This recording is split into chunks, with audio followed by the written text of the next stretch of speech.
So, when were you a student in Hymas? Oh, I joined in 1951. Now, you were not even a twinkle in those days. In 1951, life was very, very different because it was still really in the post-Second World War recovery time. So very, very different to me. Okay, what was your favorite part of Hymas? Oh, that's a very difficult question because I just loved everything about it, actually. It was very, very different to the school I come from, which was just a straightforward junior school in Hull. Very, very different indeed.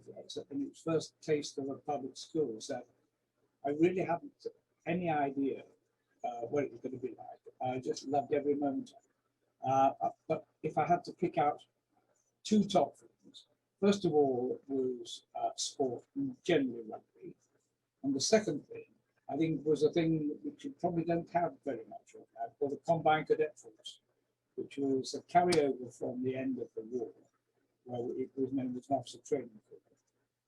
And a Combined Cadet Force, theoretically, would have all three services: Army, Navy, and an Air Force contingent. But we just had the Army bit.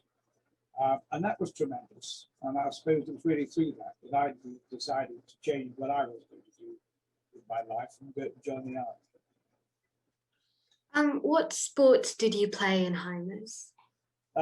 It was rugby, the main winter sport. I wasn't very good at cricket, but I had a go. I did field sports and athletics during the summer, mainly discus and shot put and javelin. And I played a lot of squash all year round, really, just to keep myself pretty fit. But rugby was the best. What was your favorite school subject? Favorite, probably chemistry with a touch of Latin. I found Latin very interesting, not only because we had some extremely good teachers at the time, but particularly when we were getting into things like Caesar's Gallic Wars and Virgil's Aeneid, people stopping fighting because it was getting winter and going into winter quarters and all this sort of thing. I found it fascinating. So yes, I enjoyed Latin, but I didn't take it beyond O level or GCSE, of course. But having said that, I suppose my favourite subject of all was chemistry. I wasn't desperately good one. I wasn't desperately good at anything, but I enjoyed chemistry. What is your fondest memory of your days at Hymas? I think very carefully again about it. I think my fondest was when I first was joining in the junior school.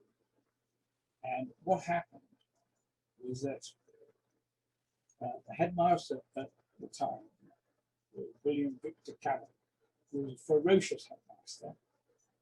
He took no prisoners. And when I had my interview at the junior school, or to enter into the junior school, he gave me a thorough grilling, but he did it in a very kind way, having heard an awful lot about it. Then he asked me a question. Young Conn, I want you to tell me which river is Dublin? It just happened to be the question that I was not expecting, but I just knew the answer. So I said, the Liffey, sir. My goodness me, you're in. And I suppose that was the most important time of all, when I suddenly got, you're in, straight from the headmaster, just like that. And from that point on, I just loved the whole of my time. But Cavill was a ferocious man. You would not recognize him. To give you an example, during the war, hangers, you probably know this already, but hangers was actually in two places. Um, because Hull was being bombed, they decided to close or move the school. But some of the parents did not want the children to leave Hull. They wanted them to stay. And some parents wanted them to move away. So Pocklington decided that it would help out hangers. So what you had was half the morning, or I should say half the day was at Hinders College, and half the day was actually at Pocklington. And the headmaster, William Victor, used to commute between the two. And no one ever knew where he got the fuel from to do it, but he did. And during the war, the whole continent, do you know where the pavilion is now? Yeah. That housed a detachment of soldiers, because barrage balloons and anti-aircraft guns were in the grounds of Hinders College. And that pavilion was where they stayed and they slept and they cooked. So Wow. Hinders was a very different place. But of course, I didn't know that. But when I arrived at Hinders, it was still very, very fresh in everyone's mind, and we all talked about it.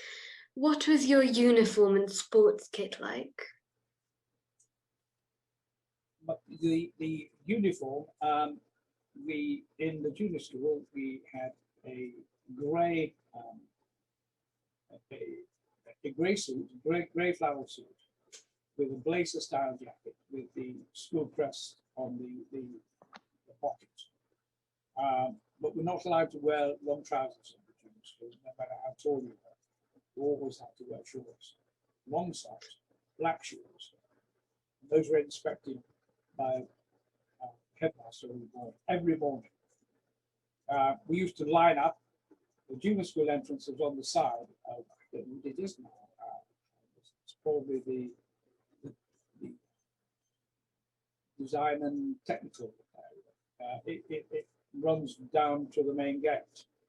Well, there's a side entrance there, which is the junior school entrance at the time. So we used to have to line up, going down towards the quad and round the corner. And the headmaster used to stride along every morning. We all had to have our backs to the wall. He used to inspect our shoes. And if you were in trouble, you were in real trouble.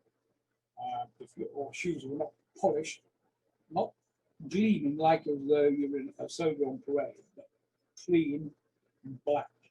And he used to say, if you have a clean pair of shoes, you can look the king in the face, because it was a king, of course, in those days. And he would inspect it. That was a morning routine. He'd come along carrying a big pile of books. His gown would be flying out behind him in the wind, and he'd have a stern look on his face, never moved off your pairs of shoes. So yeah, fun and games. So were you ever told off for not having polished shoes? Never having been told off for many things, but I was always, I suppose that's what sort of transferred up into the army, because I always have highly polished boots, and there's that.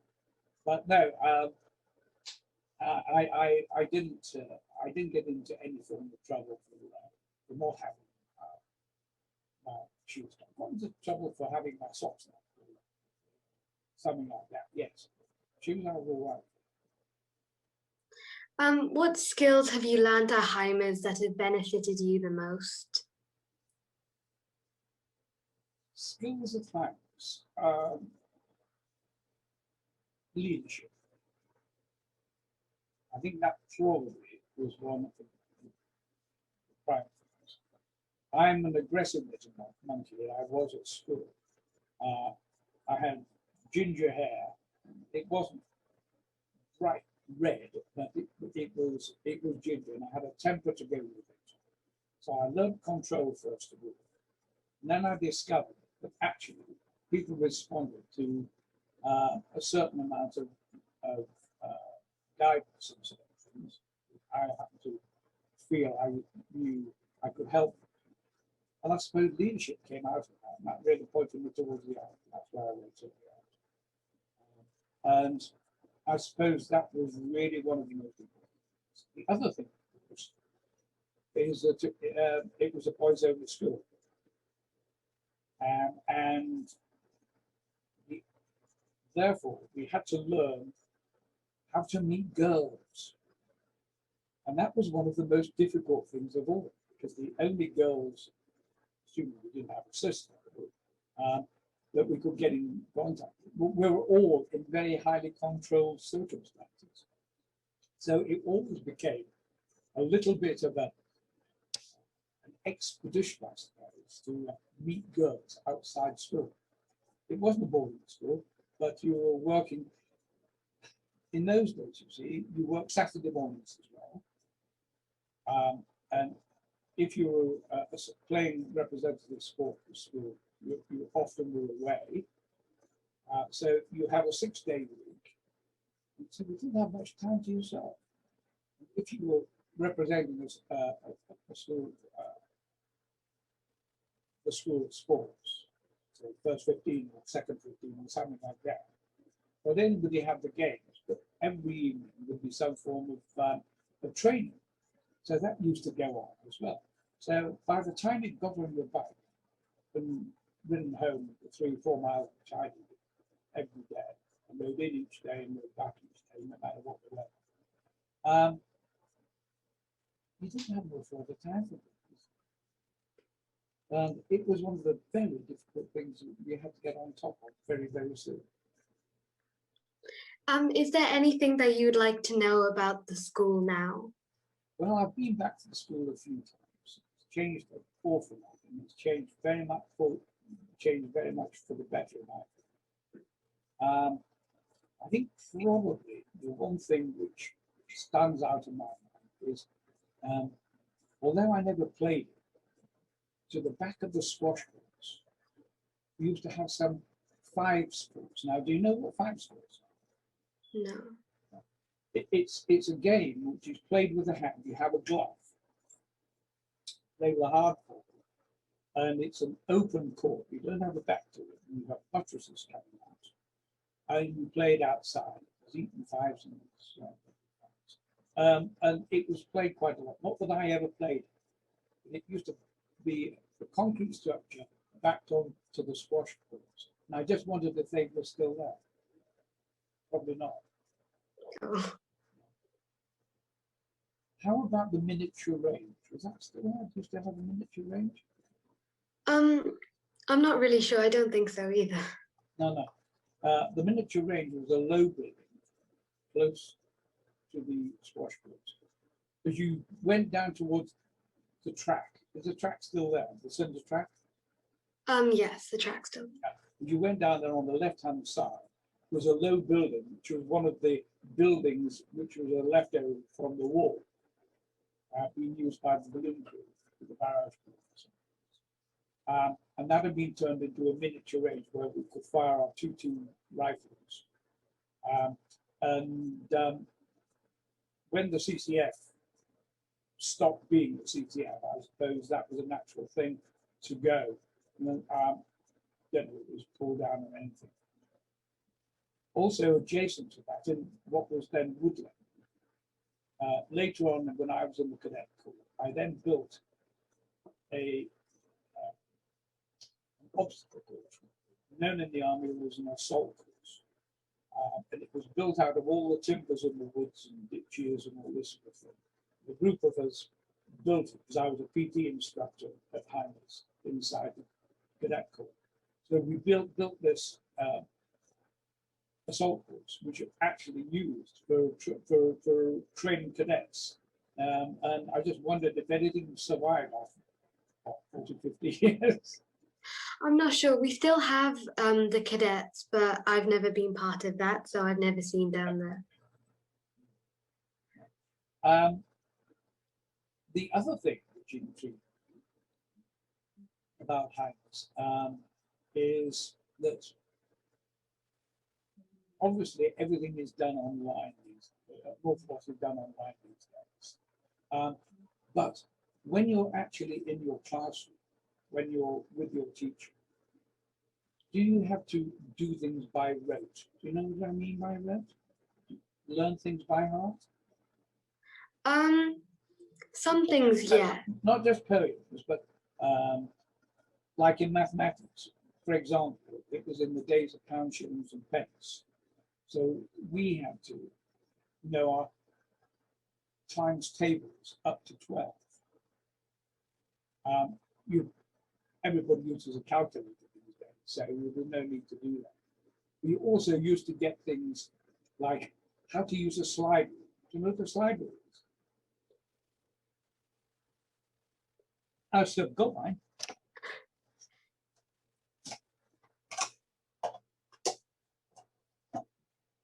Can you see that? So that's Could a you slide. raise it a little higher? So that's a slide rule. There's a middle bit.